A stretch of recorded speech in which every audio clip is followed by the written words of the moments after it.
What's up, guys? So today on the podcast, we have a friend of mine named Dion Thompson. Dion is a black belt up in Ohio. When you recently Eugene and I were kind of going through and just thinking about who do we want to talk to as far as the jiu-jitsu world. And there are people that like I want to talk to, that are like big name superstars and stuff like that. And then there's people that like I like talking to either because I like their game, their style, and I just want to talk to him about jiu-jitsu. And there's also people that I just genuinely like chatting with. And Dion was one of those guys where I met him the first time at this like seminar that we were both participating in, right? It was this big seminar, and I was like, this is just a cool dude. It's just like one of those dudes where instantly you start chatting with each other, and he's just a cool dude to hang out with. And so I figured we'd have him on the podcast so that I could do that again. And because again, sometimes the podcast can be simply a thing to scratch my own itch, talk to people I want to talk to, and then also kind of figure out more about him because he's one of the old school black belts. And by old school, I mean like guys in the US who started in like the late 90s to early 2000s. And all of those guys have interesting stories about where they came from and how they got into it. It's not the thing where I just started training when I was a kid and whatever. It's like they had already basically lived their young life, and then they were getting into it, in their like either 20s or 30s. And it's always interesting to see that stuff and kind of what they've gone through. So some cool stuff to talk about if you're a little bit on the, I don't want to say it this way, because the lessons can be useful regardless of age. But if you're on the older side, you'll probably relate to some of it. Sure. And if you're on the younger side of things, you should probably listen to some of the wisdom from, one of someone that's a little bit older, right? I mean, it's the kind of the thing like that. You get some lessons if you're older, and you get some lessons if you're younger. It's kind of the beautiful part about jiu-jitsu, because it is one of those places, as Dion will talk about, where we get to have a tribe of people where there's varying age groups. Mm-hmm. We don't really get that in very many places all the time. And it's one of these things where you get to be around people that you wouldn't come into contact with otherwise, just like we talk about in the podcast. So with that said, let's jump into the podcast. And thanks to our sponsors, Charlotte's Web. Charlotte's Web is the premier CBD company out there, at least in my opinion, with the way that they test their products third party, where they make sure that whatever is on the label on those products is what's actually in there. So when you get it, that's what's in there. Not like some of that bathtub gas station CBD that's out there. Well, I say it like that because like it makes me think of like where, back in the day with like lifting weights and bodybuilding and stuff, like, and I'm not a bodybuilder, but like you'd get guys that would like use some real sketchy pharmaceuticals, we'll say it like that. And you're like, you have no clue what's in there. That's got like some like label that's peeling off that some guy like cooked up in his bathtub, so like you don't know what's in there. But like, and again, it's got that way with CBD because it's unregulated. It like nobody, like it's the Wild West. It's I was reading about what's it called, like NFTs and stuff the other day. Okay. And like crypto type stuff. And all that's unregulated right now. So it's all over the place. So like, you've got all this stuff. It's nuts. And so again, CBD is unregulated right now. So just like with like, say, crypto type stuff, you have some stuff that's legit. And then you got some stuff that's absolutely bananas junk. Just, it's not good. And people are just like ripping people off and taking their money. And it's like that way in a lot of cases with a lot of CBD out there. They're just ripping you off, taking your money. They're using the name CBD. And they might have something in there, but again, you have no idea what's actually in there because again, it's not regulated. It's not third-party tested. So again, I really like their stuff. My typical CBD routine is at the end of the night when I'm getting ready to go to bed, 30 minutes or so before I jump into bed, I'll take CBD. And then I'll, take my shower. I'll do some foam rolling or these massage guns sometimes just to kind of like get the muscles to relax a little bit, lay in bed, read a book, and then I fall right to sleep. And I have very few issues sleeping on any regular basis. The only time I ever have trouble sleeping is if I don't work out at all that day and I didn't do anything. If I just lay around all day, then it's probably that I might not sleep as well. But as long as I do something, even a nice long walk, I still sleep. Awesome. But again, that, and then also I found that it's been really helpful with sort of sports-induced inflammation from training. It tends to help with, for at least me. And again, I can't say this anything. It's not FDA approved or anything like that, but I can just say from my experience, I tend to feel better as far as my soreness goes. From it, especially in a few particular problem areas. That's really the big reason why I started using it back in the day. And if you would like to try some CBD out and save some money right now, Charlotte's Web for Cyber Monday, if it is right now, for you, November the 29th, they have it for 40% off. So if you go to charlottesweb.com, use the promo code Chewjitsu, you will save 40% off for Cyber Monday. So yeah, it's only on Mondays, so that you have one day to save 40% off. I think it's pretty much off there might be some bundles that are already discounted, so it may not work on specific things, but pretty much almost everything in the store, 40%. I mean, it's a great time to try, to give it a shot. So again, if you've been on the CBD fence, if you've kind of curious about it, you want to try it, give it a try. It's 40% off. So I mean, it's almost half. So again, if there's never been a better time to try it. Also, big thanks to Epic Roll. Epic Roll is a jiu-jitsu gear and apparel company made by a jiu-jitsu practitioner. And we're in the works with them, finalizing everything to get our jiu-jitsu gi and rash guards made. Might be able to include a jiu-jitsu podcast shirt in there. Don't know yet. Yeah, we're figuring all that stuff out. Get to logistics. Yeah, we're getting all that set up. But nonetheless, we'll definitely have some stuff with them. I love his rash guards. They fit great. They hold up. I love his shorts. The Velcro-less shorts are awesome because of the fact that you don't have to deal with things like your shorts ripping, like the Velcro going, getting loose and getting soft where it doesn't actually hold the hold anymore, to where you have a pair of shorts that might be in great shape, but you can't use them anymore. And they're also super comfortable. And for any of you guys that are curious, because I've got a couple questions from podcast listeners, Matt's Epic Rolls shorts, they're not like ultra short, but they're not ultra long either. They're, to me, it's like the correct length, because some shorts out there are super long, some are super short. They're right in the middle. And so again, if you just be on the lookout for those, that jiu-jitsu package coming up soon. But if you are in the neighborhood, curious about getting, or if you're in the neighborhood, I said neighborhood, you're not in the neighborhood, it's the internet. If you are on the search for getting some jiu-jitsu gear or apparel or anything like that, check out his line of shirts, his gis, his rash guards, all this stuff. It's all good. Like I said, I've worn or tested pretty much everything that he has, from the gis to the rash guards to the t-shirts. I like it all. I regularly wear his t-shirts, not because I have to, not because I'm sponsored, but because I genuinely like the designs and they're comfortable. So you can check them out at epicrollbjj.com. Promo code is Chewjitsu for 15% off. And again, check them out. Also, thanks to our sponsor, Become Stronger. Paik runs it's a really interesting podcast episode with him. If you want to go, there's a couple back. What episode was that? Episode 179. 179. So again, the creator came on the show with us and talked about how he got into it. He's a jiu-jitsu guy, and he likes working with, like he's a metal worker, right? He likes taking, which I think is beautiful because it's art, right? You're taking these chunks of metal and you're making it into something that then is useful or pretty or whatever, right? And he makes maces and other different metal stuff. You can check out his website and look at that. It's the website is become-stronger.com. But the maces in particular, those are like, you can actually use them to work out with and stuff. I've used the other day, using it for shoulder rotations. Yeah. And I used it for lunges, adding a little bit of a rotational element. And then I took it out in the back and hit some stuff, because I was curious. Because I was like, because on the podcast episode, he was like, he's like, these things are made to hit stuff. They're made to like be used, and they're made to like be whatever. So I was like, fair enough. So behind the gym, we've got this area that's got like old pallets and stuff. So I just started like just taking this big mace and just wailing on stuff, which is its own workout, or it's a workout in its own right. It's fun. It's cathartic.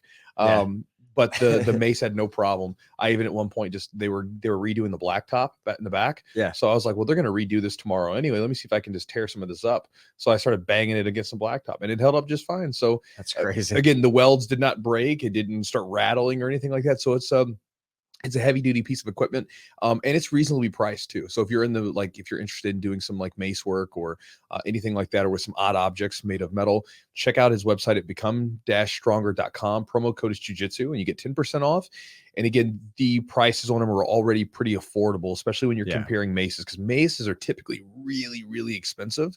And these are reasonable. Like if you want to get one, it would be a good place to do it. Yeah. And the nice thing is, they're loadable too, so you can add more weight to them if you want. You can unscrew there's a little screw. You can take that out. You can put some you can put sand and water. So for instance, like a lot of times with like strongman training, a lot of people would take kegs, and then you could fill them with water and sand, and it makes a really awkward way to hold. Like if you want to talk about like strength, like where things are moving around, for sure, it's really difficult to deal with that. And so, as Eugene's saying, like with those loadable ones, you can put water in there or something else, and you can adjust the weight a little bit. So even if you need it to be lighter on one day and heavier on one day, you can do that because it's not just one weight. Essentially, it's because it's loadable. And again, you can check that out at become-stronger.com. And also, guys, if you are interested in getting yourself a jiu-jitsu game plan or understanding some different drilling strategies to make your jiu-jitsu game better, I give away 2 free ebooks on my website for right now. I'm eventually going to take these down because I think I'm going to make these into courses later on and go deeper into them. But for right now, they're up for free. And if you go to chewjitsu.net/join, JOIN, you can get access to them for joining the Chew Crew email list. When you join the Chew Crew email list, I'm going to let you know this now. I send a daily email, usually Monday through Friday. And I say that to you because I had a guy the other day say, he's like, Chewy, I need you to send me less emails. And everywhere on this thing, it says it's a daily email. So I blocked them. It's like, so again, if you join, understand I'll send you a daily email. Now you can get the ebooks and you can immediately unsubscribe. There's a little button on every email that says unsubscribe. No harm, no foul. But again, if you take the ebooks, I literally had a guy, no kidding. This is last year at the Nogi Pans. I had a guy take the jiu-jitsu game plan and use it for a competition. How do I know this, you ask? Well, let me tell you. So he went against one of my guys and he beat my guy. It was a good match. It was a competitive match, but he got the better of him. And then afterwards, he comes up to me and he shakes my hand and says, "Hey man, I really liked your game plan. It helped out a lot." And he proceeds to pull it out of his gym bag and show it to me and says, "See, I used it." So again, it's a useful exercise in thinking about the way that your jiu-jitsu game worked. And it was used by a white belt at a jiu-jitsu tournament who beat one of my white belts, unfortunately. So anyway, if you want to get that, jujitsu.net/join. And also, guys, our Patreon is still up and going. If you want to check it out, it's at patreon.com/the Jiu-Jitsu podcast. And when you jump in there, there's access to tons of different content that we've released with different guests. There's also access to and by the way, with the guests, every single guest that we've had, we always take a nugget from the conversation we have and we put it up there as well. Usually it's something very actionable for your training. So if you would like to basically listen to the conversations with hundreds of black belts and jiu-jitsu grapplers, it's a good place to go. And then along with that, we do some extra episodes that we don't release here with you guys, extra podcast mini episodes or Q&A type episodes with podcast listeners that we put up exclusively there, along with some videos. So if you guys want to check that out, you can go to patreon.com/the Jiu-Jitsu podcast. And along with getting that access to the content, you support the podcast and help it keep going. So it's kind of a win-win. So check it out if you want to. And with that said, guys, let's jump into the podcast.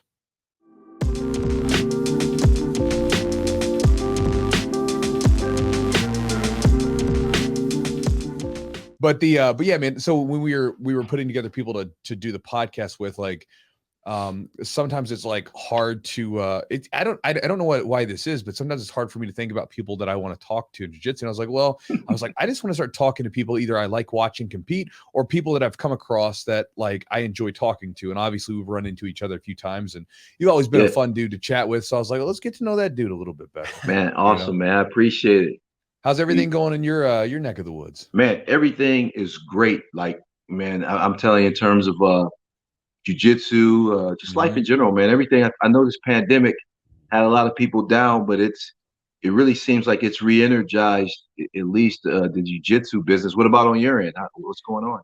I think it's been the same thing. I think that it's interesting to see some of the similarities, like between, like, say in 2008 when things bottomed out, and then like this, like there was a shift afterwards, right? Like you saw this shift afterwards after 2008 where like some of the businesses and things like that, they changed, right? Where like, now with this pandemic, like now you have people that are working from home like that. Like my girlfriend, like for fiance now, she's got like a great gig where now she's working from home. Before she had to go into the office every day. She hated it. Now she's working from home, loves it.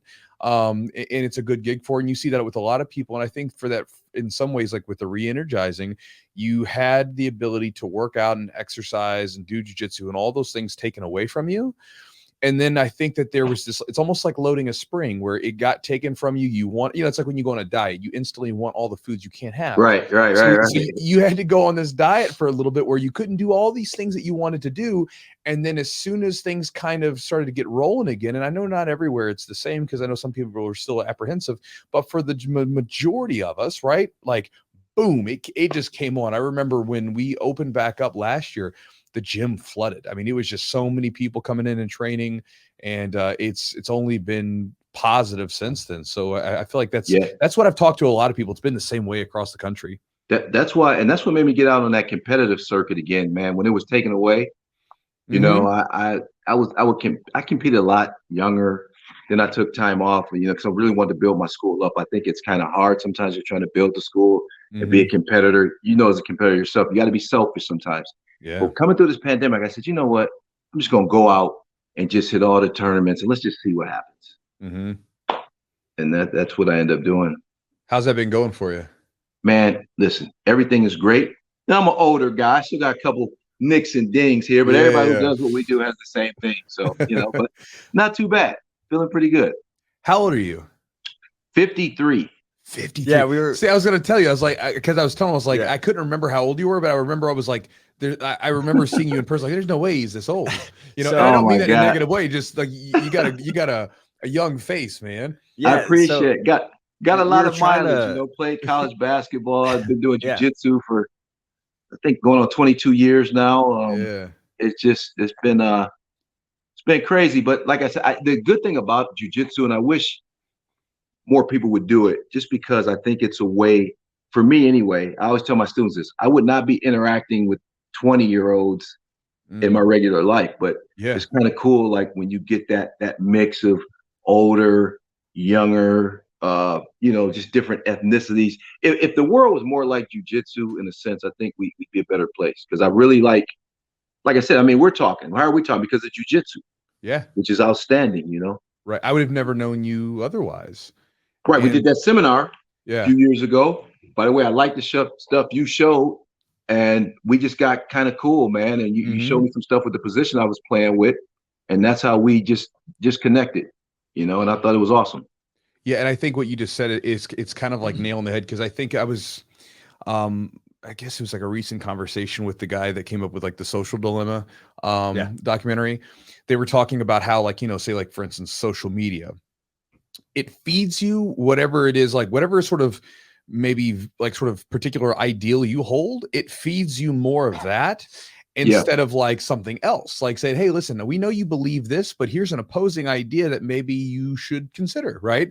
And you don't get any of that. And I think that's one of the things with jiu-jitsu where, for at least for me, it's been really neat, because I grew up in the gym, you know, so I became a man inside of the gym, and I was always surrounded by all these different older and younger people that had these different ideas. And now, as I'm getting to become the older end of the gym, same thing. It's kind of cool that I can pass down a little bit of wisdom to the younger crew, but then at the same time, I can still gain information from different people, different walks of life, stuff like that. You're just probably like mine. It's just a mix of people. There's doctors, police guys, guys that work in factories. And what you find out is we have more commonalities than differences. You know, at the end of the day, everybody wants their kids to be safe, successful. Everybody wants to have success. And, you know, when you look at that, I just feel sometimes the world is so divisive, you know, particularly when you start looking at the political front of things. But it's okay to have differences. And I just wish we could get back to, we could have a difference, but not fall completely out, you know, and I think with social media, we see that. We saw a lot of those, you know, during like the pandemic, and then kind of when getting back to the gym. And, you know, in Louisville, we had all the riots and all that stuff was going on, and we had people on all sides, you know, and everybody was at the gym training together. We were able to, and Chewy can kind of speak to this more, like, you know, able to share opinions and kind of ask questions in a way that nobody was really like terribly defensive. I am sure there was some, you know, you're trying to defend your position, but it was kind of like a safe area, like, hey, we're all in this together. Common core of jiu-jitsu brings us together, and training brings us together, but we do have differing opinions. It was a good chance to see what other people, where they were coming from, and kind of figure out, maybe bridge the gap somehow too. Absolutely. Yeah, it was, I guess maybe it's one of the, like you said, the jiu-jitsu had that, like, almost like that spring effect of kind of getting people to communicate again, talk to each other again, and maybe I'm gonna be honest. way.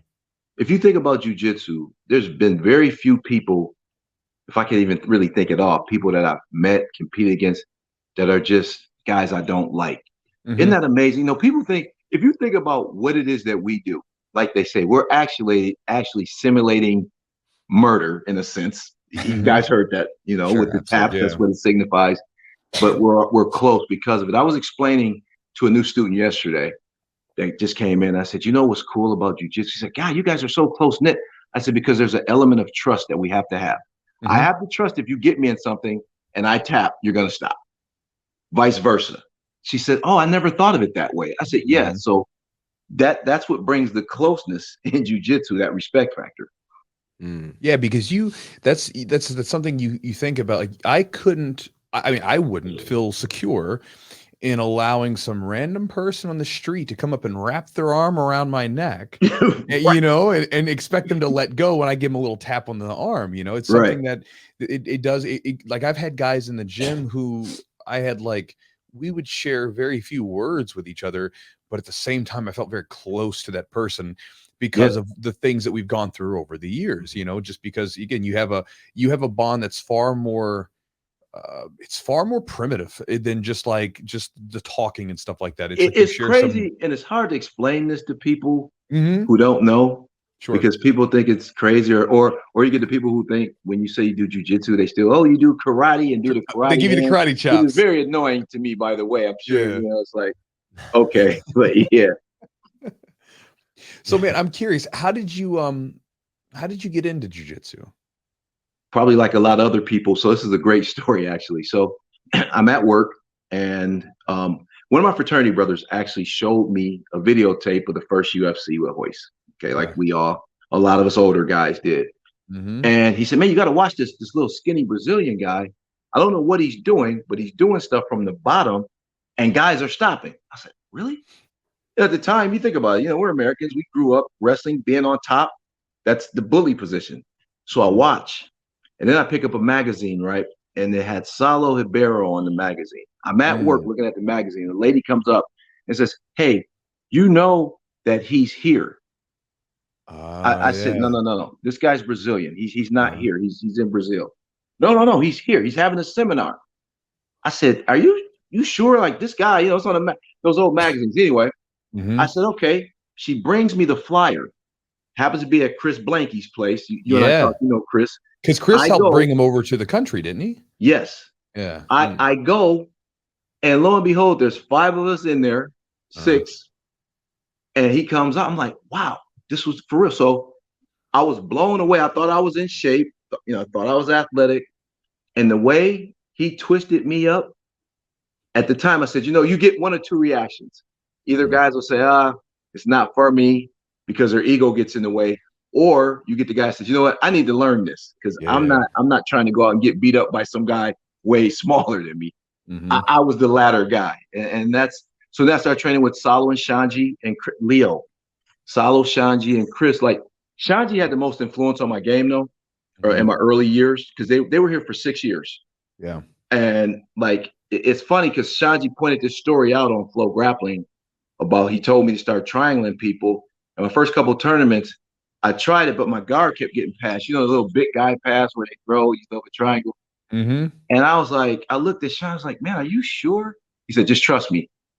And then I just started developing it, and then from that point on, the last 14 years, I've been with my professor now, which is Rodrigo Comprido Medeiros. So in my jiu-jitsu life, I can say I've been blessed to only train with world champs. And then shouts out to Chris Blanky, though, because without Chris, there would be no jiu-jitsu in Toledo. So I got to mention that. What year did you get started? So, what year was this when you started training with Saulo and Shanji? Like 2000.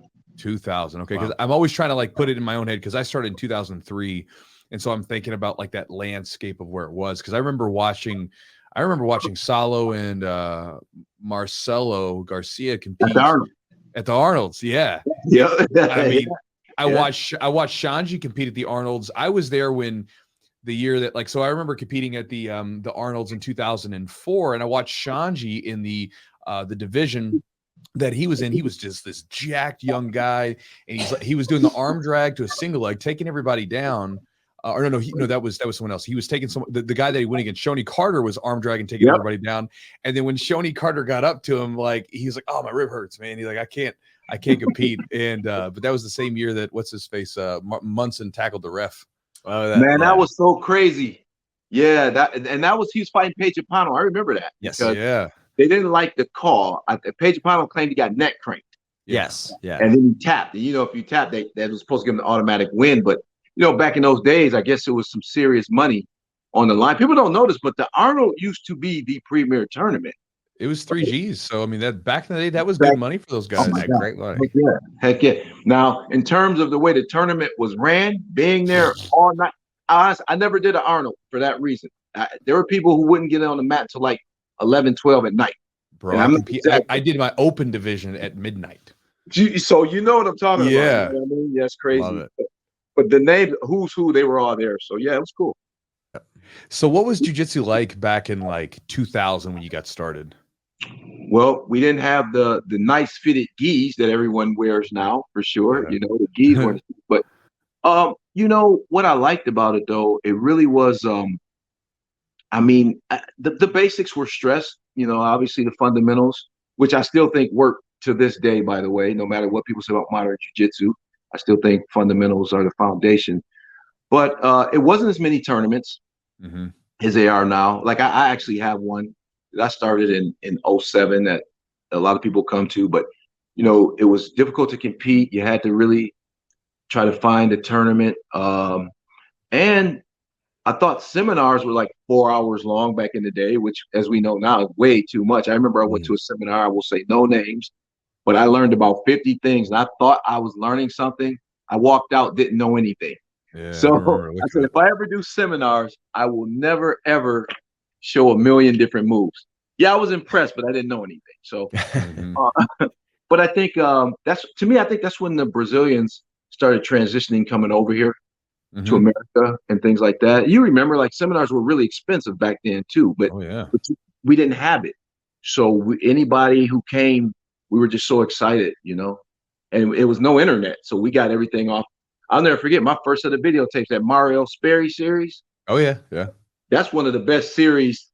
Man, I was like blown away. I thought that guy was amazing. Just how he formatted the video. So I'm dating myself. Yeah, it was a different time. Like back then, it was like watching one of those old martial arts movies where you had to go to the martial arts master guru guy to learn anything. I mean, so I remember like doing a seminar with Pablo Popovich, and he's showing like De La Hiva, and he's like, yeah, this is this new stuff coming out of like Brazil, and it's a big deal. We were learning like how to play butterfly guard and half guard stuff, it was such a thing.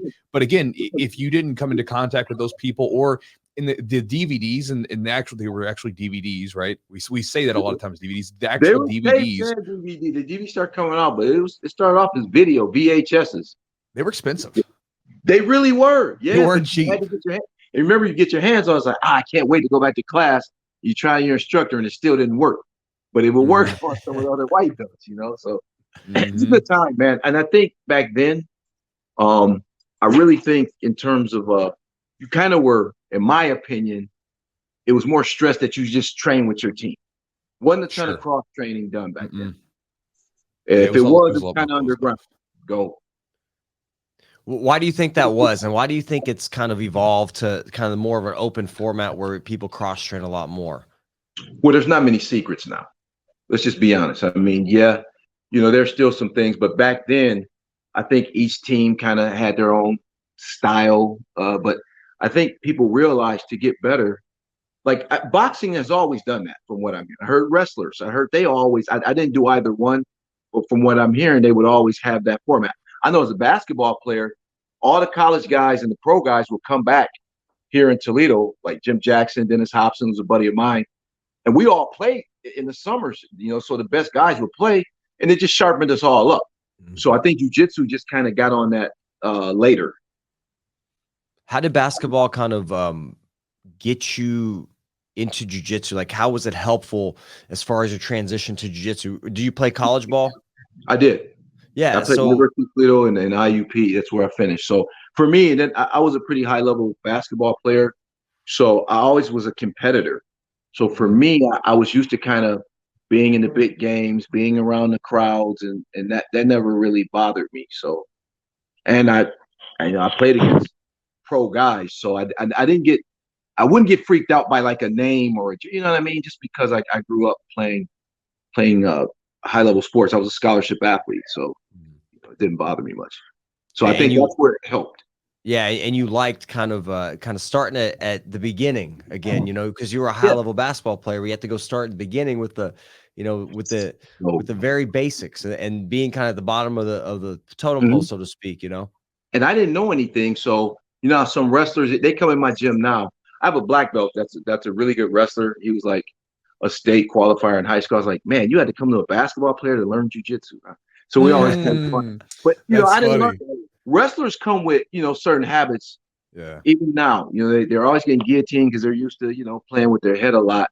Once they get it, they're very tough. But I didn't have any formal wrestling or training like that. Also, whatever Chris, Salo, Shanji told me, I just did, and I saw it worked.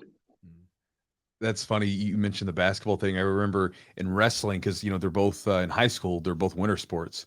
Yeah. And so there was always a rivalry with the wrestlers and the basketball players. I remember one of our high school wrestling shirts. On the back of it, it said, and again, for anybody that maybe gets offended easily, listen, this is like the late 90s.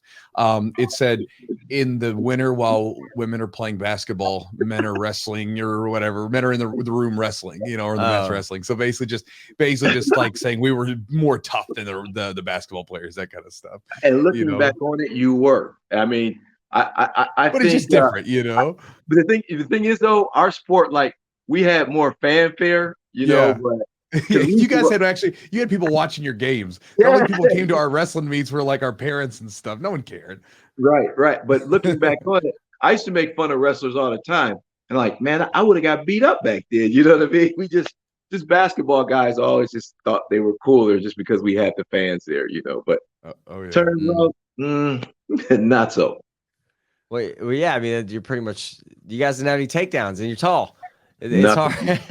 So many disadvantages. Yeah, I'm just glad I didn't really get in any fights with any wrestling guys back then. So it's cool. Well, tell me about so how tall are you? 6'6".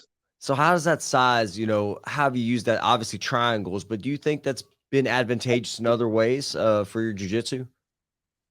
In some takedowns, first I used to struggle with takedowns, and everybody knows me now as a guard player. And it's kind of weird. I still, like I said, I compete at Master 5. So everybody, watch the guard pull. And I do pull a lot, but believe it or not, my ankle picks are really good. My wrestling black belt, and guys, they really showed me some cool stuff I can do. Now, will I shoot a double leg? Probably not. It just doesn't, lowering your level how I'm gonna shoot on Chewy. You're not built for it.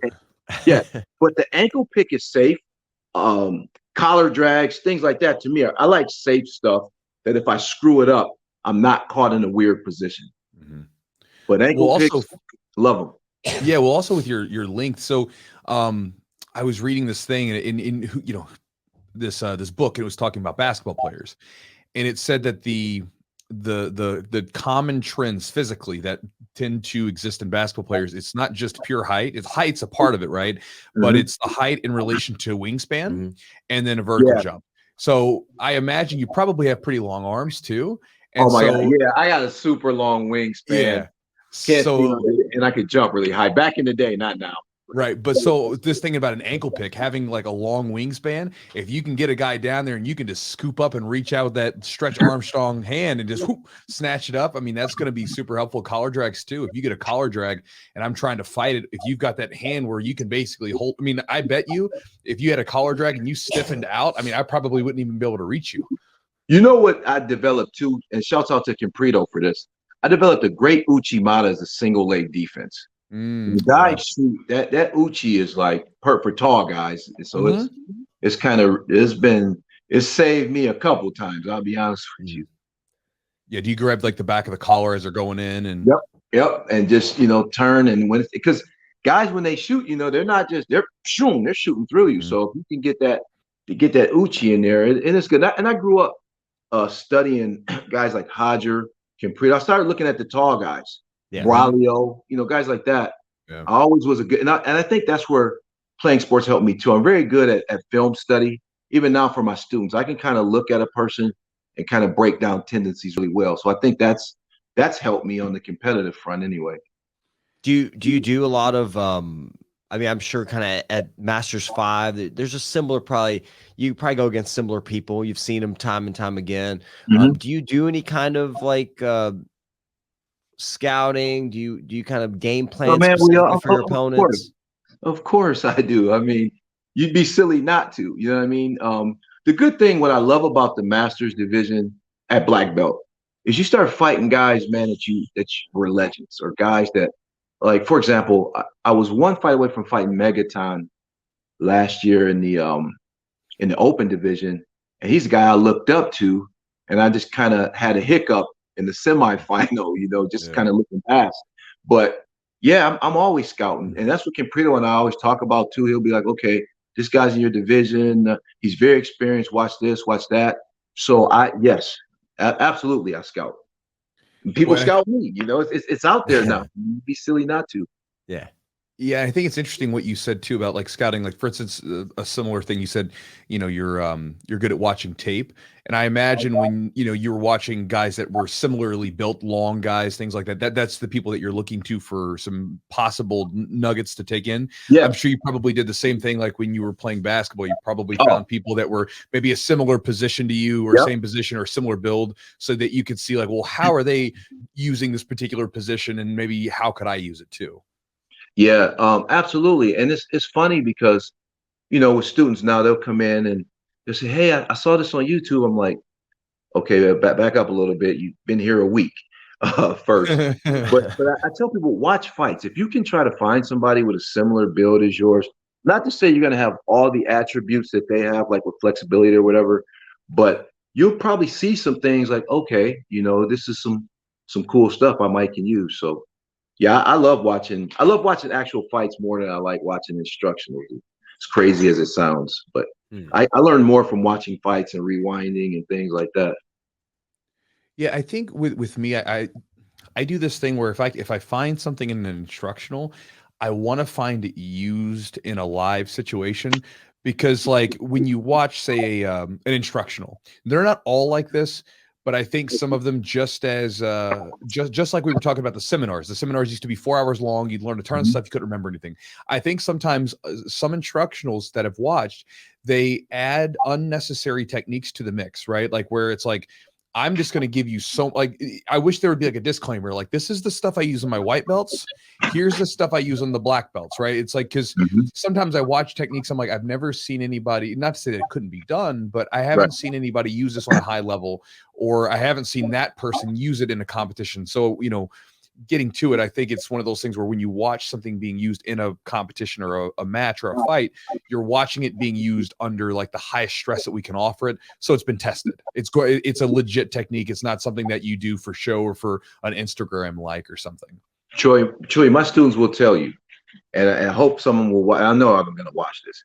My theory is, if I don't see it in a tournament, I don't believe it works. I need to see it hit. I need to see this move, because there is a lot of cool stuff, like you said, out there on IG that people come back with. I mean, yeah, that's cool, but show me. I need to see it hit live.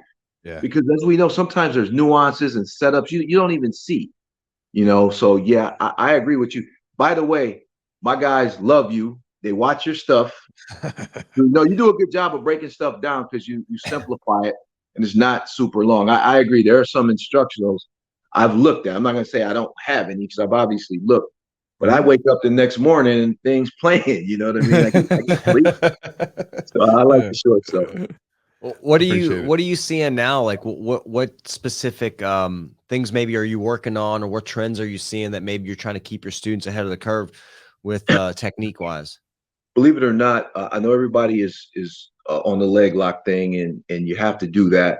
I'm really trying to show the theory on defense to leg locks. I think if you understand, I never teach offense and defense in the same week or same class, but I think if you have a good understanding of defense, which if you think about it, in theory, as a white belt, you're learning to defend most of the time anyway. That's when your offensive attacks get better. You can't get submitted.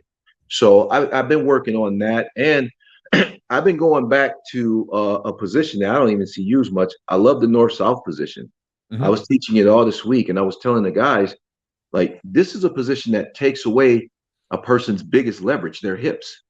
So if you can, there's just been going back to some basic stuff, but you got to learn the leg stuff now because it's just out there. You know what I mean? It's crazy. So you have to understand that.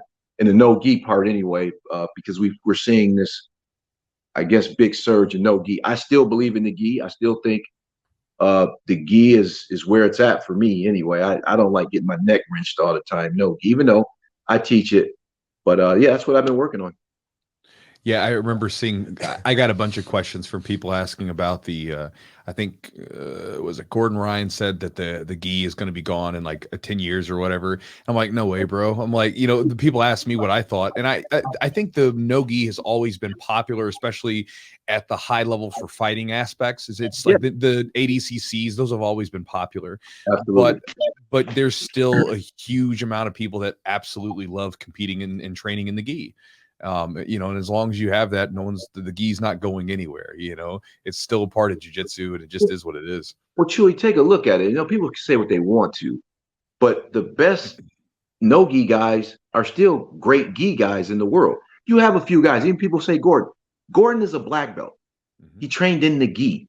People, it's just kind of weird when I hear that too, kind of like you. But I'm loving watching like Tane and Dauper, man. That kid. Basic, solid game.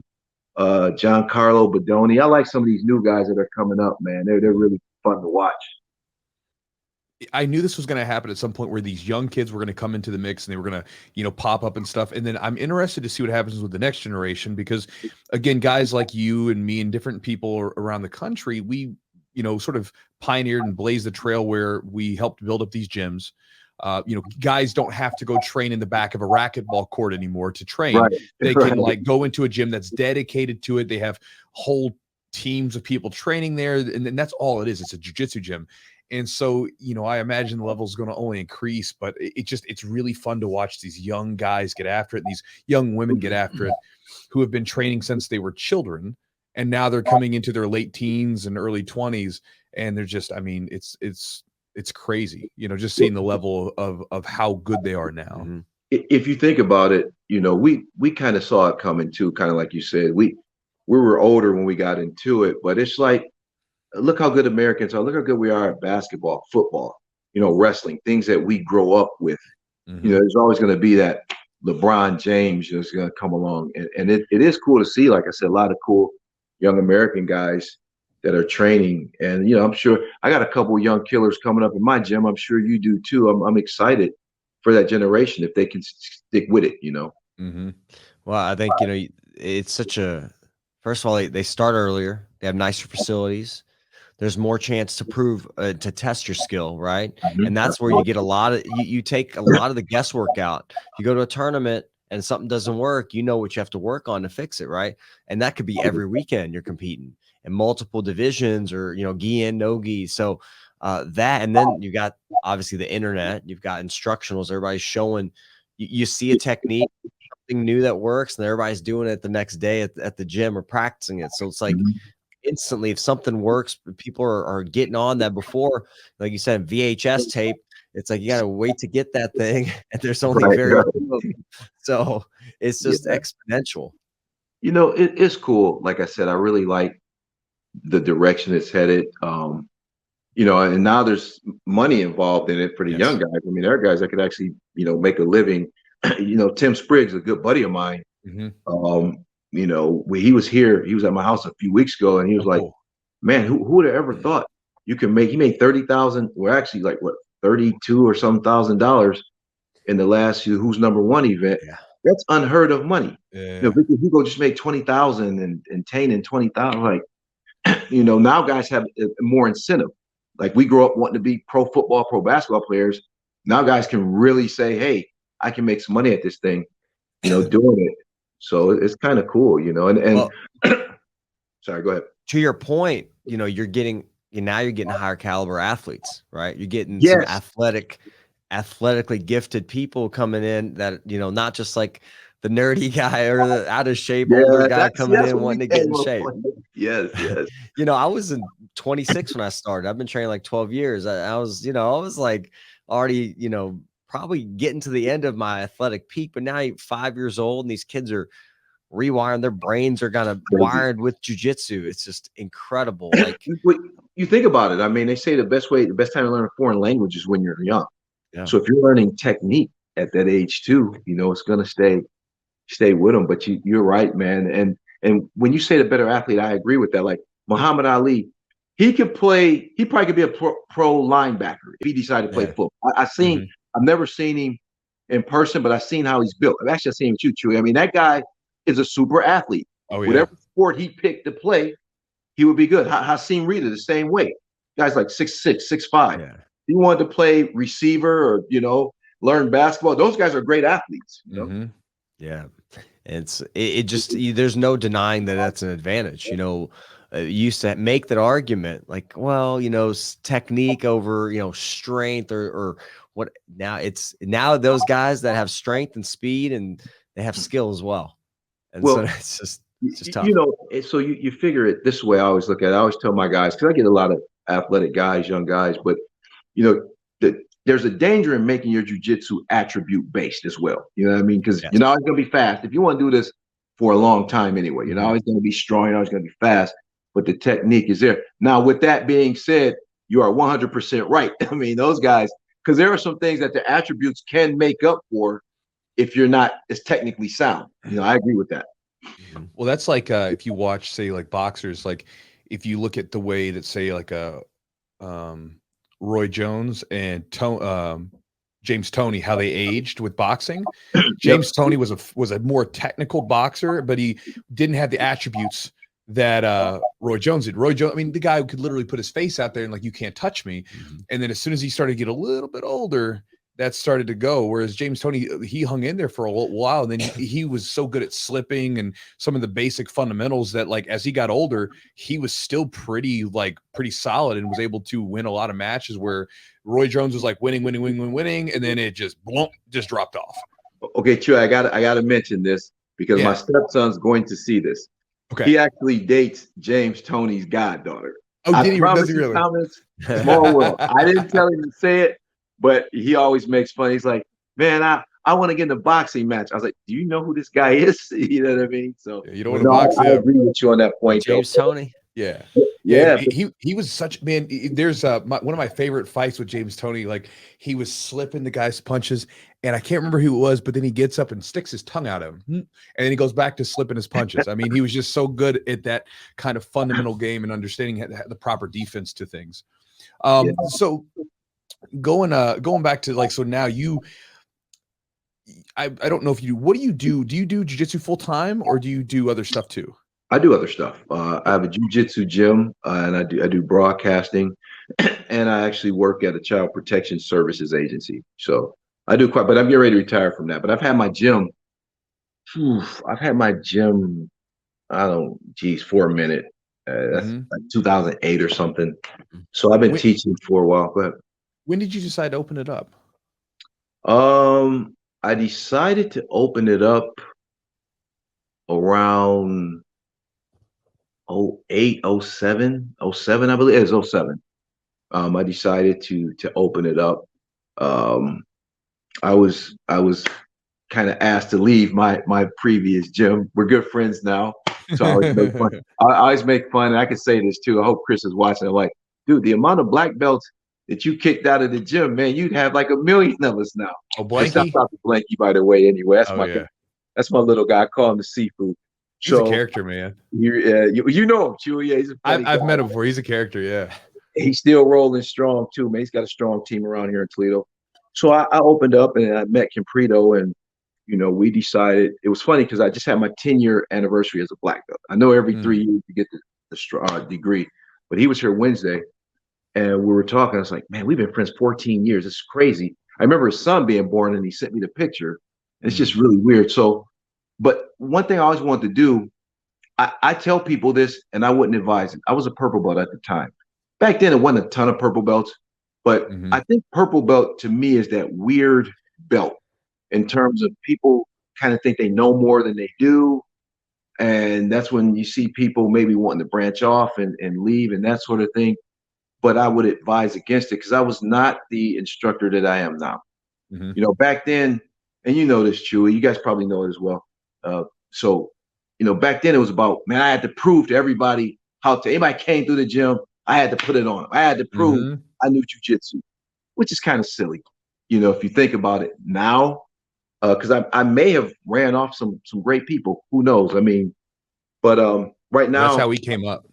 Yeah. Okay. Thank you. Yes. So you came up by, hey, I got to show you this stuff works. Which isn't the smartest thing. Now it's a little nicer, but yeah. So I've been doing the gym thing for a while. I have 7 affiliates here in Ohio. Well, one in Michigan now, Livonia, Michigan, and man, it's just been great. We do a lot of stuff here. We try to compete a lot, as much as we can. We're a gym that goes to different tournaments, and let's just see what happens. And that was another reason why I said, let me get back on the competitive circuit a little bit, because I know if I'm not going to ask my students to do something I'm not willing to do. And I think it's important for your students to see you get out there, win or lose, at least they see you're out there, because sometimes I think, and this is going to maybe rub people the wrong way, but people always say no ego, check your ego at the door, right? You hear instructors around the world say that. But I think it's ego sometimes too, if you're not willing to go out there and at least, test your jujitsu. It's just my theory. I don't know if it's right or wrong, but that's just my belief. Yeah, no, I agree with that to some degree, because I think that first off, I think most people misuse the idea of leave your ego at the door, because we all got an ego. We all have an ego on some level, because that's who we are. Our ego is who we think we are, right? It's our self-construction.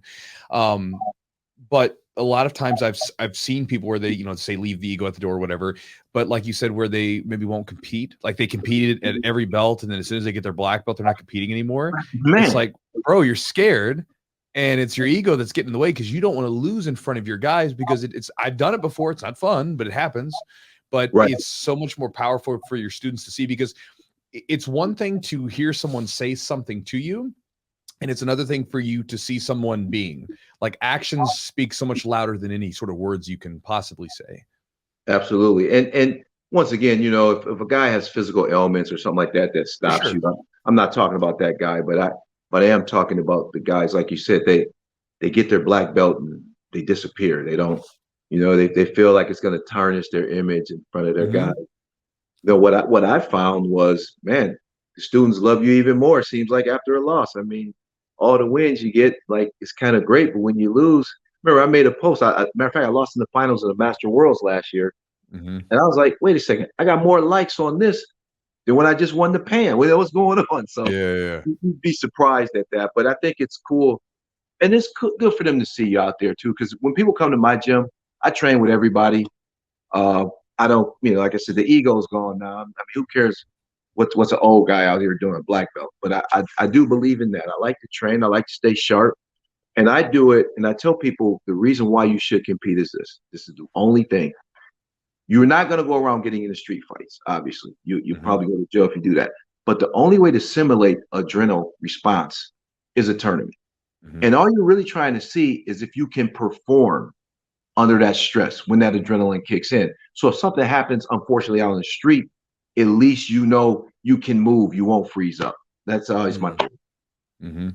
So here's a question for you, because you are a guy who's obviously been training for, over 2 decades. What is either differences or some of the things that you do differently from, say, like young Dion to old Dion? Like, so what are some things that you do differently now, or what are some things you did when you were young that you were like, man, that was kind of dumb, versus some of the things that you've done better as you've gotten older, with a little bit of wisdom? Okay, so one of the things I used to do, teaching wise, I'll go into it and other things. I used to, before I used to rely on a lot of physical attributes. Even though I started jujitsu in my 30s, I still was fairly active in a lot of different sports. But one of the things I did back in the day, I didn't really have a curriculum or a plan laid out. I would teach you an arm bar Monday and the defense to it on Wednesday, which is silly. I don't, that's why I would do things like that. Now I think I have more of I have it, dialed in. I have my program dialed exactly how I teach. So the way I teach, I start with a position, and I start with the basics on Monday. Okay, of the position, explaining it. And as the week go, I progress on that same position. We don't change the position. until Friday, and then we talk about the nuances and things like that. Same thing with takedowns. I was just all over the board with takedowns, and I'll teach the same takedown all week because, as you know, people don't come to class all week. They might have a guy come in Tuesday or Thursday, Right. but and I think I lift more weights now, because I think it's important. And I only lift twice a week. Back in the day, I was lifting way more because I always felt I had to be stronger. So I'm a thin guy, even though I fight in super heavy, but I'm not like a big guy because I'm long. I lift weights now because I think it's important to have my tendons strong. I don't lift heavy. I used to try to lift heavy, but I think that wasn't the smart thing to do. So that's kind of like, in a nutshell, like the keys to longevity. What would you say those are? Just kind of the modifying your strength. Yeah, let's talk about that. Like, what are your keys at 53? Correct, 53 years old. Man, I don't want to keep saying that. But yeah, it doesn't matter. It is what it is, man. That's where you're at. It's weird, man. As you get older, that number keeps getting higher and higher, and you're like, what the hell? You don't look a day over 40. I used to be 20. I'll take that. You look good, man. So what are your keys? Like, somebody comes in, maybe even for the middle-aged guy or girl, 30, 35, they want to get into this. They really get interested in it. They find their, kind of like you did, find something they're passionate about. What are you going to tell them to really get them, to stay on the mats, to stay healthy on the mats?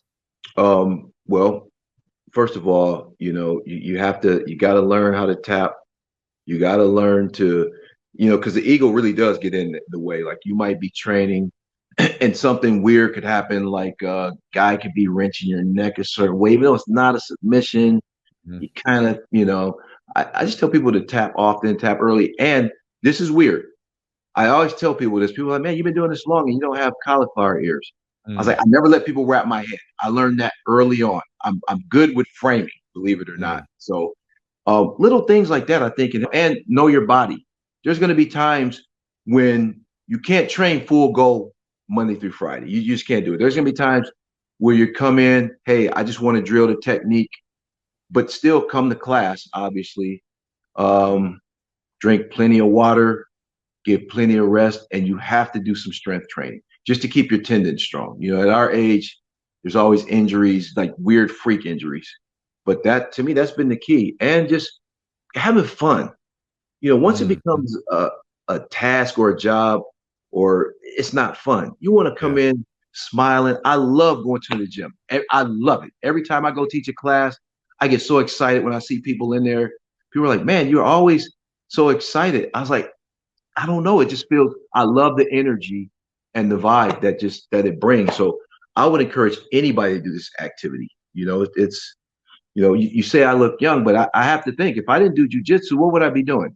Right. Probably be lifting weights or something like that. I mean, this is just fun. It keeps your mind sharp too. So, and just, I don't know, man, just come in and enjoy. And then you get to hang out with guys like you too. So I'm enjoying it.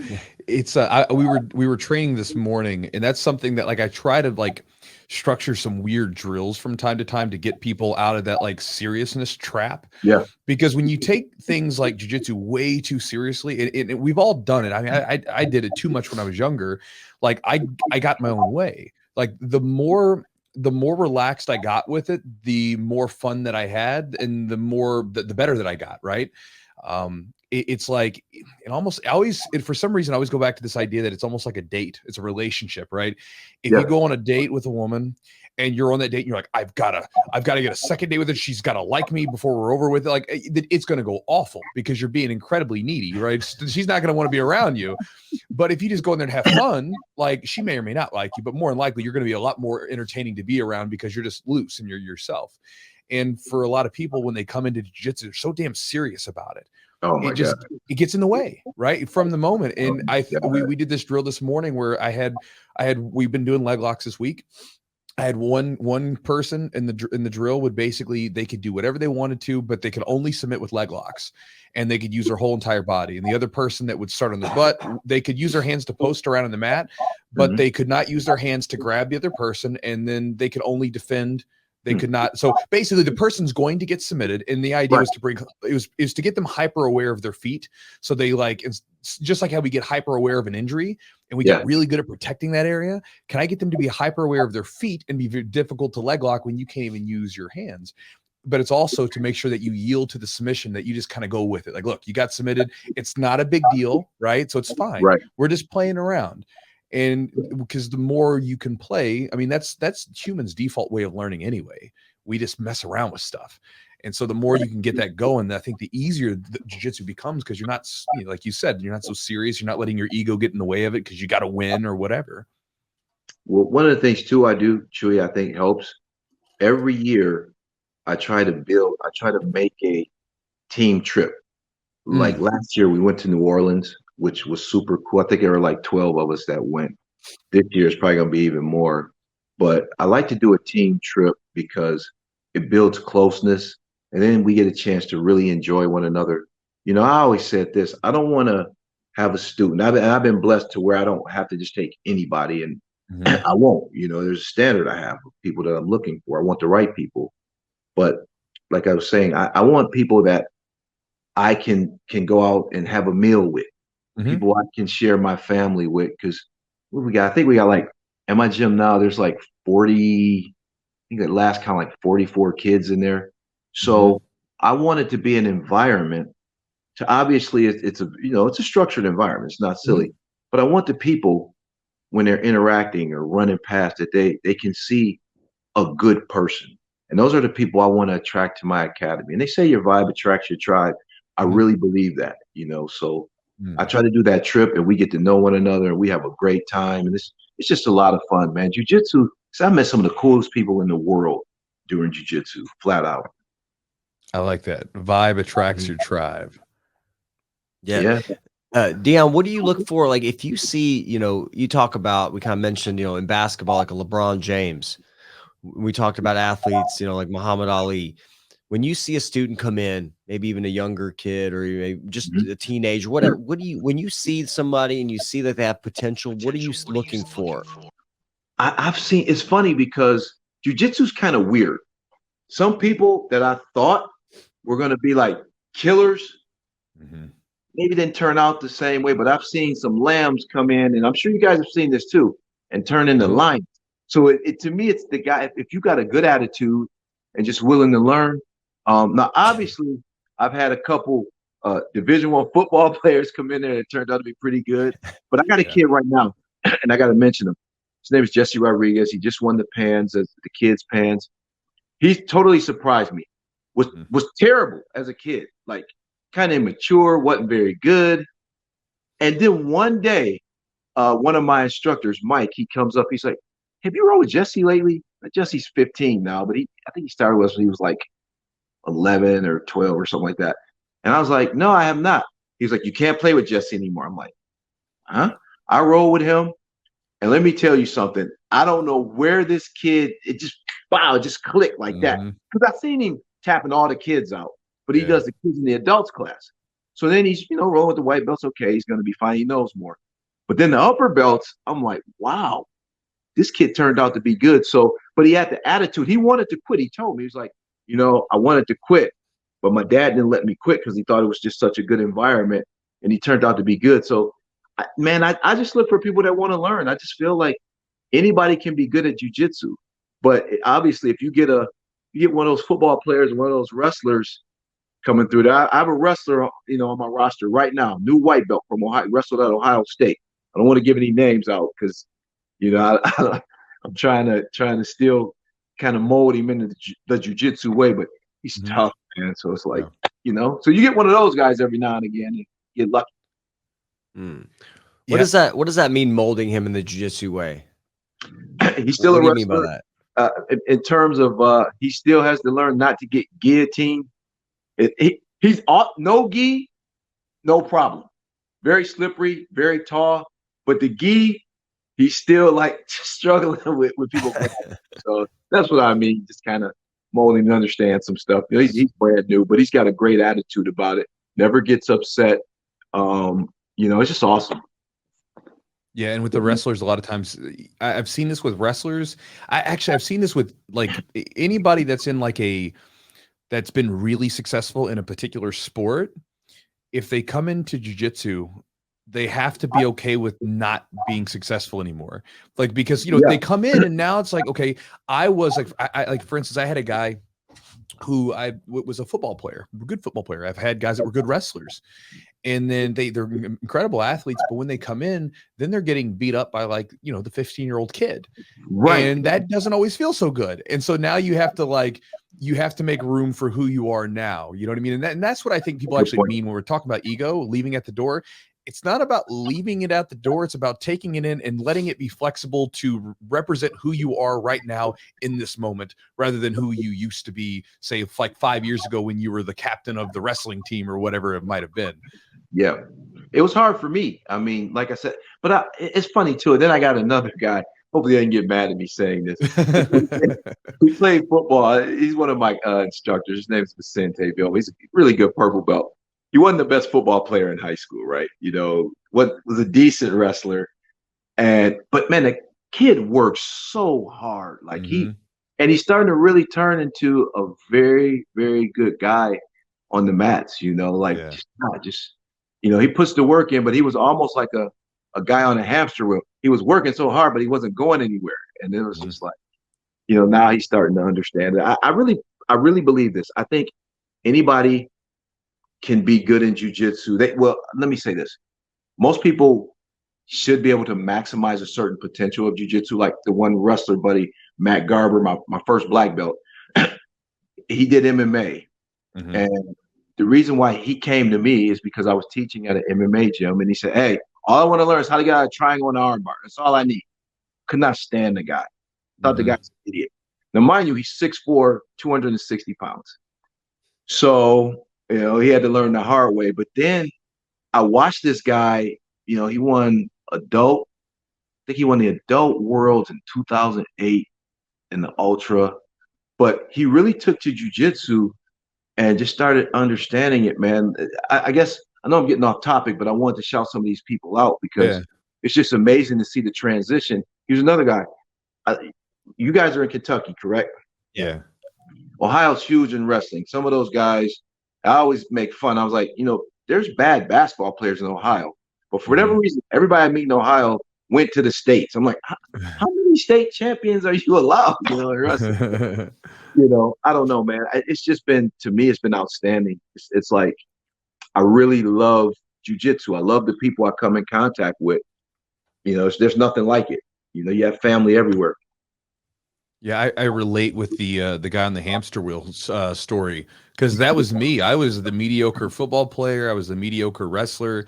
And then when I got into jiu-jitsu, like I never came in with any expectation of being good, because I wasn't good at anything else. So I was just like, you know what? I enjoy doing it. It's fun. I like being in this tribe of people. That was the one thing I loved about wrestling. It was like this little tribe. Like it was you and a bunch of people. You're with each other. And I miss that because you don't really have anything like that outside of wrestling. And so when I got that back in jiu-jitsu, I was like, I love this the most, and I enjoy competing, and I don't expect to be great at it, but you know what? I'm just going to keep training and see what happens. But I like I said, I ran across guys. Like I got a brown belt named Andrew Stanford. He's a fireman now. 270-pound Division I lineman. Man, outstanding. He's in the master ones now. Tough guy. I got to shout out my black belt, Katie Sweet, my first female black belt. Oh, nice. Man, it was a weird story. I thought she was going to quit. She had a lot of success at white and blue belt. Then purple came, and just like she started losing. And I don't know if you've been around, and I'm not trying to offend any women at all, but sometimes they get so emotional. Like, you know, she wasn't used to losing. And it was like, wow, you know, so jiu-jitsu is weird. Sometimes I think it's almost best to kind of have a 500 record coming up, because then if you're like winning everything white and blue, then you lose at purple, then you start having that self-doubt. But she stuck it out. Brown, black belt, did really well. And, you know, I'm happy for her too, you know, like, I don't know. I've been around, like I said, man, some very amazing people. And the thing I always like when people stay with me for a long time, it's cool to see the person that they were when they first came through the doors to the person they are now. And I'd like to think I've left a favorable impression. I'd like to think that they're better off because I've come in contact with them. So, yeah, I mean, you do see that a lot. You see a lot of growth, you know, yeah, in skill and also in like even like emotional intelligence, or being able to deal with difficult situations. And because we put ourselves in difficult situations pretty much every time at the gym, it's going to be some type of tumultuous, strenuous thing, and you have to kind of figure your way out of it sometimes. And it's going to stress your body, it's going to stress your mind. And I think when you do that, you kind of get used to it. And then when other things come around that stress you physically or mentally, you can kind of deal with those as well. Let me ask you guys something. In the Kentucky area, what's the jiu-jitsu scene like in terms of like I'll give you an example of what I'm talking about. I'm less than a mile away from GF team, like Dante Leon, good buddy of mine, him and Brad Schneider. Shouts out to those guys. And Chris Blanky's like 3 miles the other way. And people think they think it's weird that we all get along. You know, it's like there's enough for all of us, we feel. And there's been times I've referred guys to those academies, you know, and it's like people think that's weird when I tell them that. I said, I don't know. I mean, yeah, obviously I see them at tournaments. I want my team to be the best for sure. But, you know, I always support their stuff. And I just think I heard it's not like that other places. Yeah, no, Louisville's different. So like, I know for a fact because of some of the guys that trained with me who told me like that they saw firsthand, like several of the gyms in the city talk trash about me.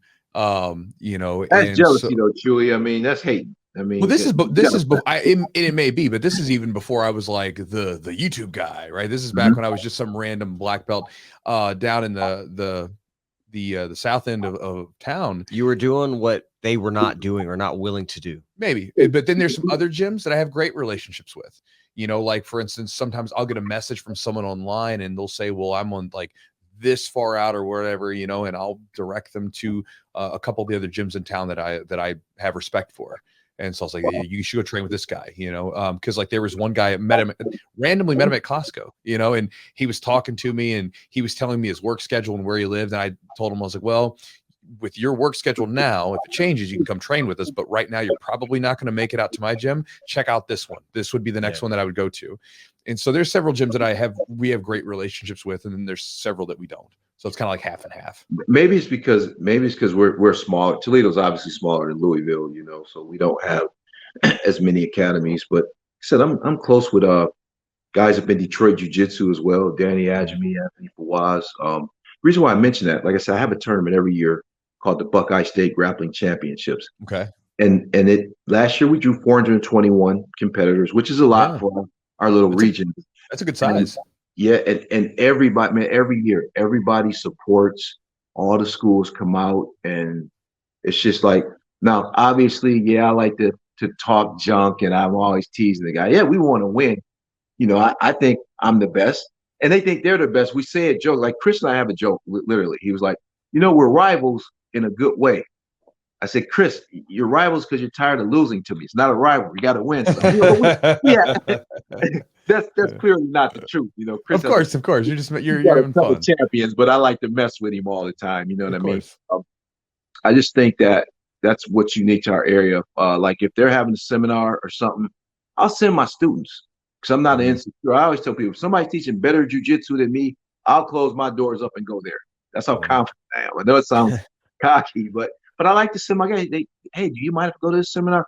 By all means, go, because I want you to grow. I don't know everything. I really don't. I love like watching stuff. Like when we had this seminar, I was sitting there taking notes. You, myself, Gibson, you know, I was like, man, I saw some cool stuff. I love that. So I was encouraging my students to always be students, you know, even though I'm a 3rd degree black belt right now. There's stuff I see to this day that I'm like, wow, that's kind of cool. Or if this is coming in town, I love to do it. Dion, I wanted to ask you, you've had fairly long career already in jiu-jitsu. Do you have any regrets, or is there anything you do different? Is there anything on your trajectory that you would have done differently? That's a good question. You know, I'm gonna be honest with you. There's not there's not much there's nothing that really jumps off right now that I would do differently. I mean, it was a tough road, obviously. You figure in that 2 decade time span, a lot has happened. I had a kid in that time span. I have two. Um, man, I can't really say I've changed jobs. I've been at my jobs forever, but Mm-hmm. if you think about jujitsu, I always tell people this is a good one. Most people have been like us who've been around for a minute.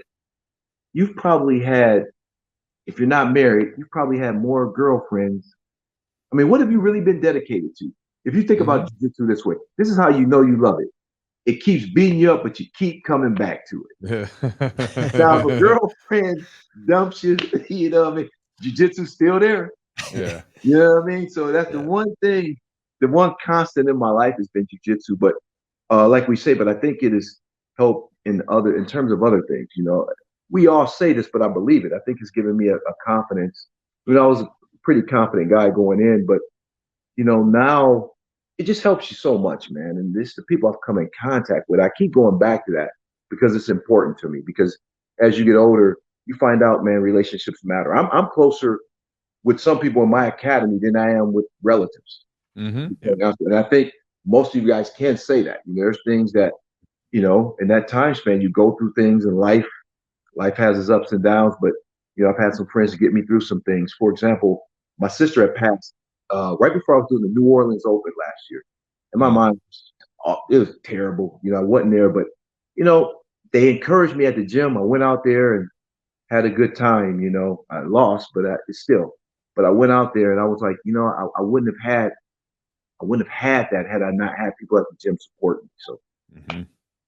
Yeah, it gets you gets you through some tough times. Yeah, think it about it. You did helps. 12 years. Chewy, you've been in it almost 2 decades. Think Yeah. about how your life has changed or the things you've gone through. But what's the one constant? It's been that jujitsu. Well, and it's funny you said that when you were talking about like the women thing, because I remember I used to go on dates and like when I was getting into a relationship, like when things were starting to get more serious with some of the women that I had in the past, I would tell them, I'd say, hey, listen, like I do this thing and I know it seems cool right now, but I'm going to keep doing this thing and it's called jujitsu and it was here before you and it will be here after you if you want it to be.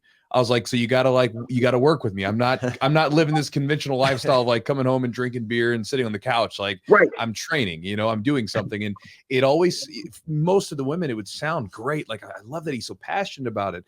And then it would start to turn into this thing where, why are you training so much?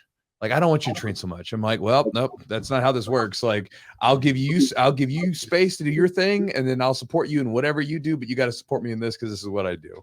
See, now we're podcasting. Now we're getting in deep here. Yeah. That's deep, for real. Like, because women you meet, they will say that, oh, I think it's so cool. Because I think most women, they always have that. They always want to feel protected. They like the fact that you train and things like that. But they don't understand what comes with it sometimes. Like, you're right. I'm not out getting drunk. I'm not out doing anything crazy. I'm literally at the gym, or I have to travel on the weekends with my students and be gone all day, which, we don't get paid to do that. I think that's another thing that, people don't understand about being an instructor. I'm sure you guys do too. It's tough because there's an obligation, at least to me, I feel. There's a tournament. I like to be with my students as much as I can. Sure. But we don't get paid to do that. And I think at times it's almost taken for granted, and I always, some of the students, they got to understand, we do have lives too, even though there's a lot of sacrifice that comes with being a jiu-jitsu instructor. It really is. Mm-hmm. And you were talking about the women. Like I've also had some, I don't know if you've had this happen before. I've had several female students run into issues where, they tell the guy like, oh, I'm doing jujitsu. And then initially it'd be like, oh, that's super cool. And then like the guys would come in and see what they're doing. And then they'd get super insecure because they're like watching their woman like roll around with a bunch of guys. And like, I don't know about this. And they've either had to like kick, like they'd either leave or they would, give him the foot, So. Well, the funny thing about that is, they might look like that, but they're not going to try it. You know what I mean? But what's funny though with that, I have had that before happen, and I've had couples that come in, and when couples come in, I always tell them this: Everybody's journey is different. Please do Mm-hmm. not compare your journey. I've had couples come in and break up, but I have married couples there too now. Ironically, my black belt's married to one of my purple belts. Mm. So, and then there are 2 white belts, but I'm like, I'm warning you guys, like it's different. Your journeys are not the same. And I think sometimes that's where people mess up, or when people come in on the buddy system, period. Oh, I started with my buddy, but he's getting better than me. Yeah. But I think that's what makes people quit, in my opinion. When you start comparing, it's just different.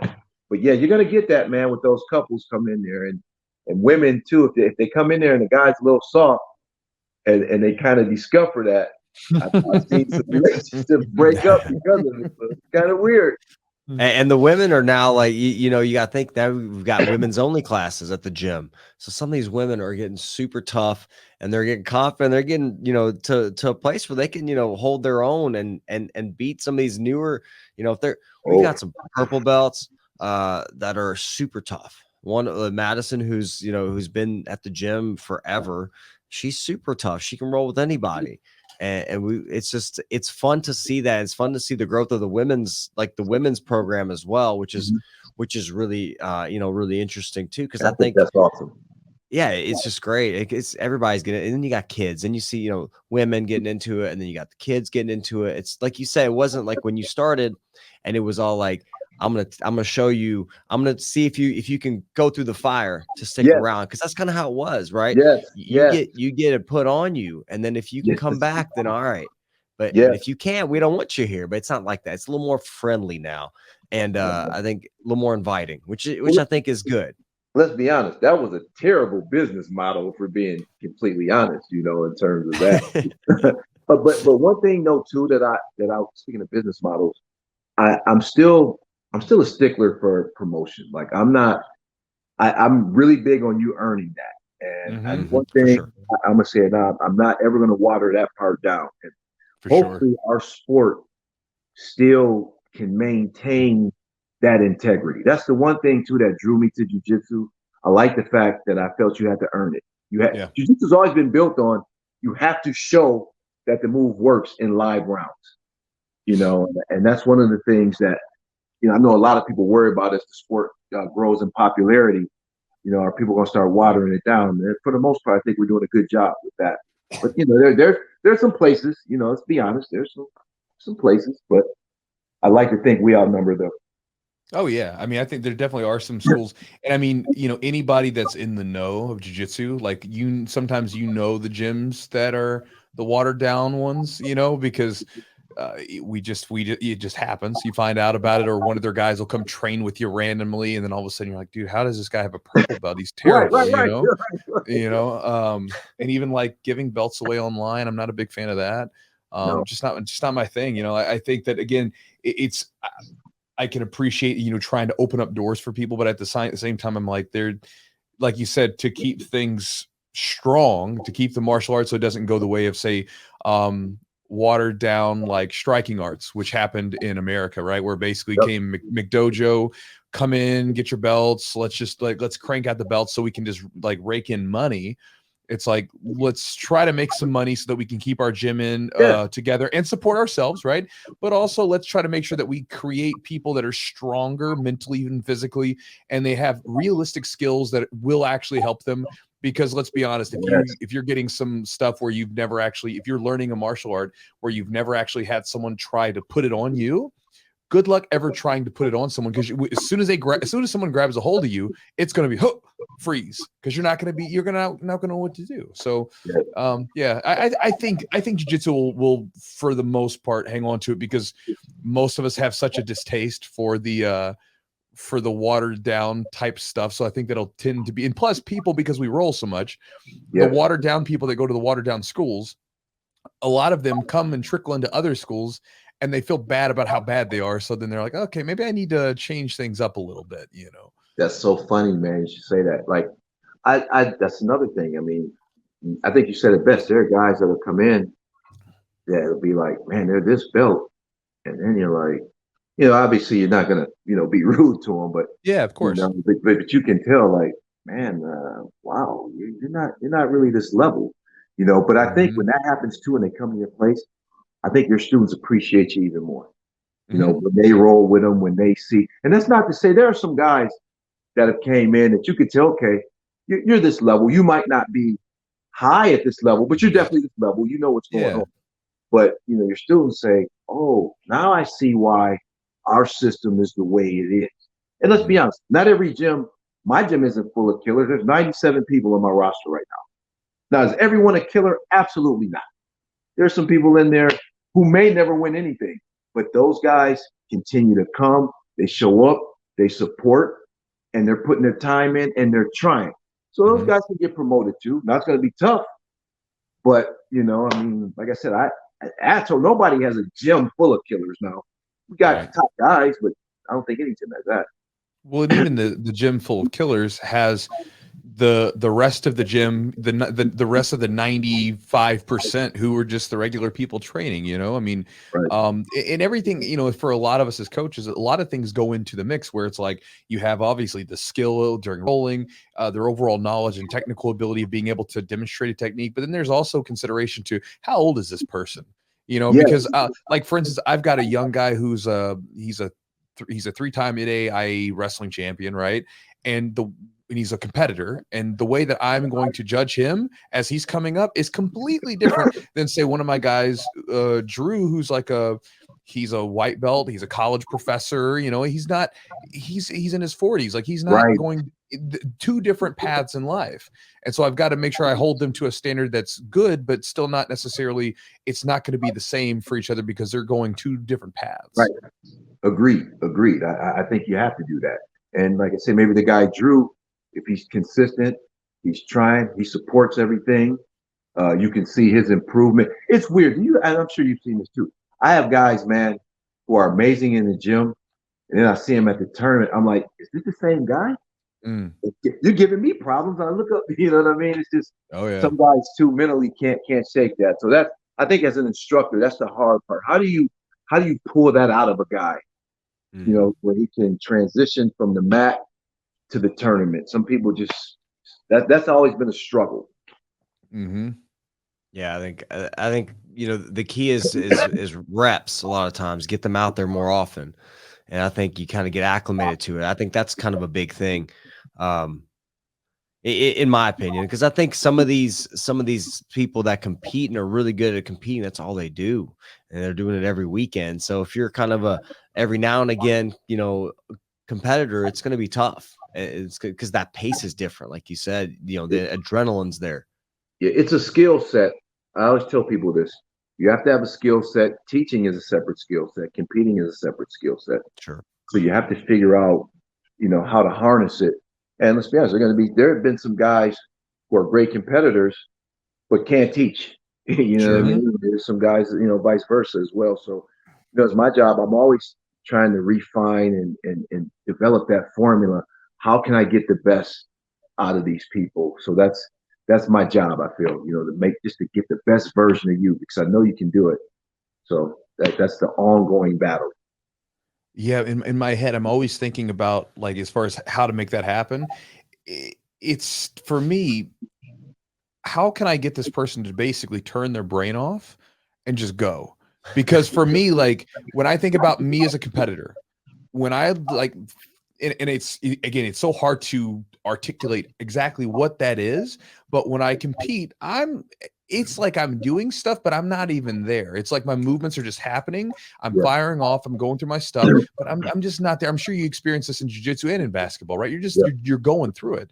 And it's like sometimes, here's an example where, like, sometimes if I'm in the morning or something, I might knock something off the counter. And if I think about it, it's too late. But if I just reach and grab it and snatch it up, it's like I was at the perfect time. And a lot of times it's like that. When I compete, it's like I'm not even thinking anymore. I'm just going.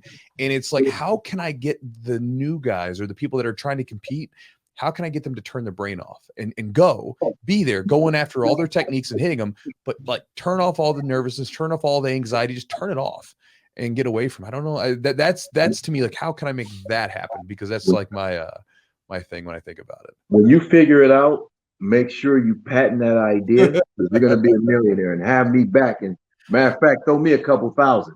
Yeah, right. Because that's going to be like the thing. And once again, I think too, I think it comes from the environment. You know, if you have a healthy environment, because there are times I've had to have some hard talks with some of my guys. One of my black belts, Justin Levine, he has a great saying: "You want to show you're a tough guy, you have to have tough conversations." So when I have people who are competitors and things like that, and because there are times, and I'm sure you've seen this, when guys have done things that just didn't make any sense, you know, like, so you have to kind of coach that up. And that comes from, I was a coach for a while too. So kind of as a coach, I think you have to learn everybody's personality.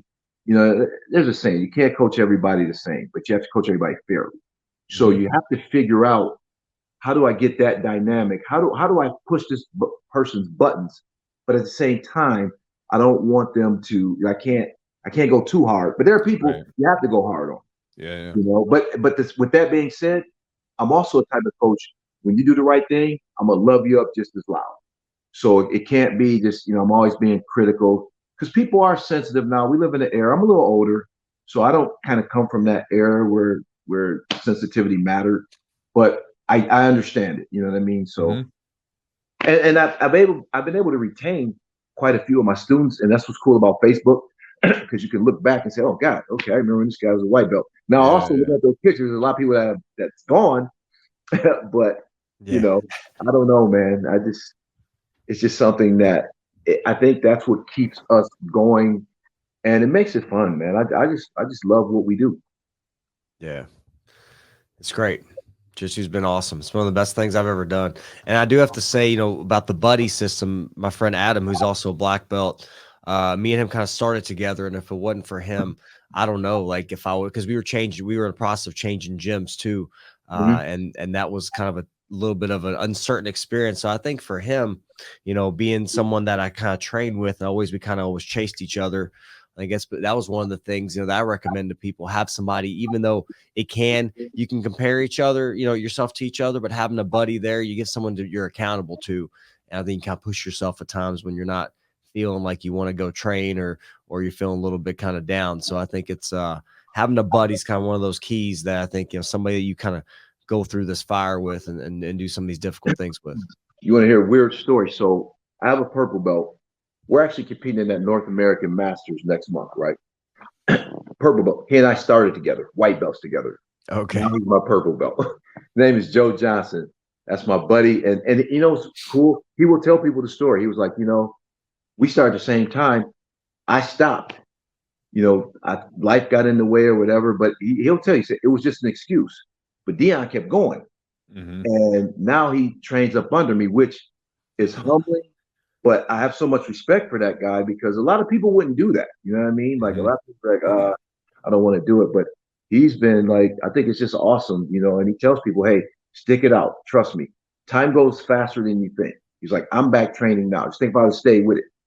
I've been working on my third degree. So it's kind of cool, man. In that aspect, I think, to have him there. Yeah, I think that's an example of stopping versus quitting, right? Because like everybody stops sometimes, right? You got to stop for maybe a week, stop for a month or whatever, just sometimes years. But the difference between quitting is you only really know it's quitting in hindsight, because you never did it again. Yeah. It's easier to keep it going, you know, the habit. It really is, man. All you have to do is keep walking through the doors. That's it. That's the simplest thing to do in jiu-jitsu. Keep walking through the doors, and then the belts darken. You know, it's the simplest and the hardest thing to do for many people. Which is so funny, right? Like you get that people always ask about, like, you know, I want to get to black belt. What are the keys, or what are the tips? Some people ask. I don't know. I never thought I'd get to black belt. Some people ask that, and like, and it's just keep showing up. Just keep going. You got to keep walking through the doors. You know, you can find several excuses not to come, but you just need one reason to show up and just walk through the doors. And I think that's when relationships too are formulated. If you have a good training environment, tough training environment, people just, you know, you're going to be doing something anyway. Like Chris Harder said, you know, you're going to be doing something anyway in 10 years. Why not be a black belt? It just made sense when I heard him say that. I was like, wow, it was simple, but yet complex, you know? Yeah, that's true. That's great. Dion, so If people want to train with you or learn more from you or kind of see what you're up to, where can they do that? Where's your gym, and where can I follow you on social media? Toledo, Ohio, Brasa, 3141 Sylvania. On IG at Thompson Jiu Jitsu, Facebook Dion Thompson Jiu Jitsu. I have a seminar in Kent, Ohio, December 11th. I have a seminar down in Columbus, December 4th at Endeavor Martial Arts, Ohio Martial Arts in Kent.